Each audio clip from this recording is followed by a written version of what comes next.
네, 장마로 계속 비가 내리고 있는데요. 모두 건강 유의하시기 바랍니다. 또 이 바쁘신 중에 귀한 걸음 해주신 각 언론사 기자 여러분께 진심으로 감사드립니다. 오늘 유아교육법 일부 개정 법률안 대표 발의와 관련해서 기자회견문을 읽도록 하겠습니다. 관련돼서 또 여러분들 질문이 있으시면 나중에 바깥에서 말씀드리도록 하겠습니다.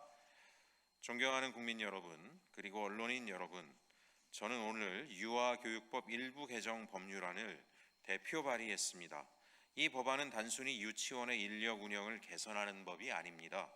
아픈 교사가 마음 놓고 쉴 수 있는 권리, 아이들이 안전한 교육 환경에서 배울 권리, 그리고 그 책임을 국가가 분명히 지도록 하는 법입니다.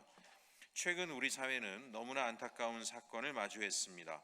경기도 부천의 한 사립유치원 교사가 B형 독감으로 고열과 극심한 통증을 겪으면서도 대체교사가 없다는 이유로 사흘 동안 출근해 아이들을 가르쳤습니다. 결국 병세는 악화됐고 젊은 교사는 끝내 생명을 잃었습니다. 더 충격적인 것은 그 이후였습니다.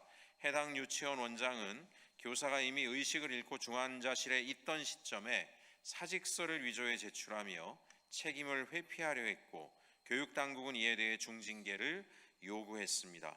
이 사건은 개인의 불행이 아닙니다. 누구나 예상할 수 있었지만 아무도 막지 못했던 제도가 만든 참사였습니다. 최근 사립학교 교직원 연금공단도 이번 사건을 직무상 재해로 인정했습니다. 공단은 열악한 교육 환경, 대체교사 지원 체계의 부재, 병가를 제대로 사용할 수 없는 구조적 문제가 교사의 죽음에 영향을 미쳤다고 판단했습니다. 이는 한 사람의 희생이 아니라 국가와 제도가 함께 책임져야 할 문제라는 점을 공식적으로 확인한 것입니다. 이제는 묻지 않을 수 없습니다. 아픈 교사가 쉬지 못하는 교육 현장이 과연 정상입니까? 아이들을 가르치는 선생님이 병보다 먼저 대체교사를 걱정해야 하는 현실을 우리는 언제까지 방치해야 합니까? 교육은 교사의 희생과 헌신만으로 유지될 수 없습니다. 헌신을 강요하는 제도는 결국 교사를 먼저 무너뜨리고 아이들의 교육도 함께 무너뜨립니다. 그래서 저는 이번 개정안을 마련했습니다. 이번 개정안의 핵심은 4가지입니다.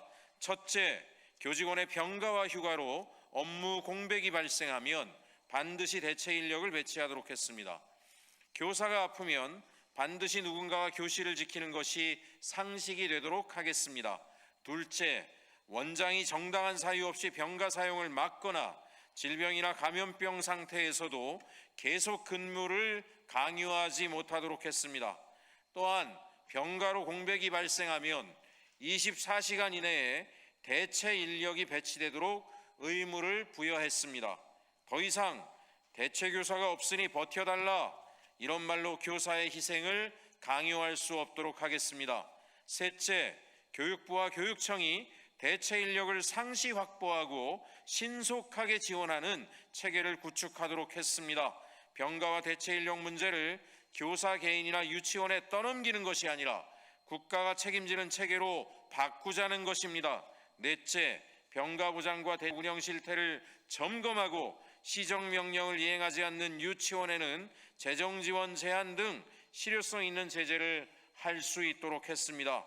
지키지 않아도 되는 법이 아니라 반드시 지켜야 하는 제도를 만들겠습니다. 저는 이 법이 교사만을 위한 법이라고 생각하지 않습니다. 교사의 건강권은 곧 아이들의 안전권입니다.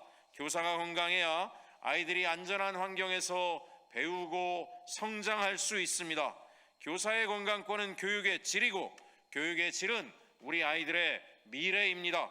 이번 사건이 한 명의 교사의 안타까운 희생으로 끝나서는 절대 안 됩니다.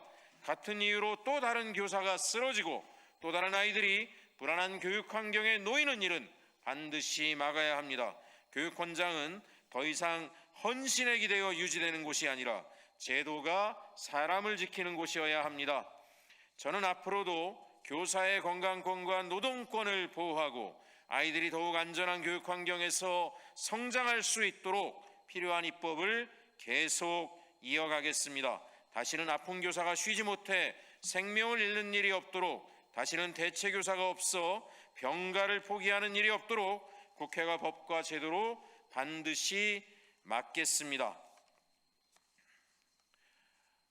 저는 그런 말을 듣고 또 그래서 읽은 적이 있습니다. 새 한 마리에게도 풀 한 포기에게도 생명의 고귀한 무게가 있다라고. 대한민국은 고도 성장을 해오는 과정에서 한 사람의 생명이 차등되어 왔습니다. 가난한 집안의 사람들의 생명은 생명이 아니고, 하위 직급의 생명은 생명이 아니고, 일개 교사의 생명도 그 생명의 소중한 가치를 존중받지 못했습니다. 그 결과가 지금 대한민국이 자살률 1위라고 하는 불명예를 얻게 된, 저는 그 원인이라고 생각을 합니다. 이제 우리가 새로운 성장, 국민주권 정부에서 사람이 존중받는 대한민국 한 사람 한 사람의 주권자가 진정 고귀하게 존중받는 나라로 가려고 한다면 우리의 낡은 제도를 뜯어고쳐 한 사람의 생명이 훼손되지 않는, 그 사람이 어떤 재산이 있든 어떤 집안이든 어떤 권한이 있든 상관없이 대한민국 국민 한 사람의 모든 생명이 존중받는 나라로 나아가야 한다고 생각합니다.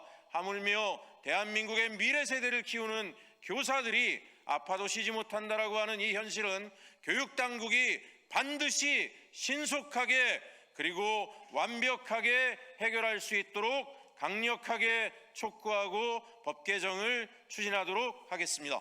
감사합니다.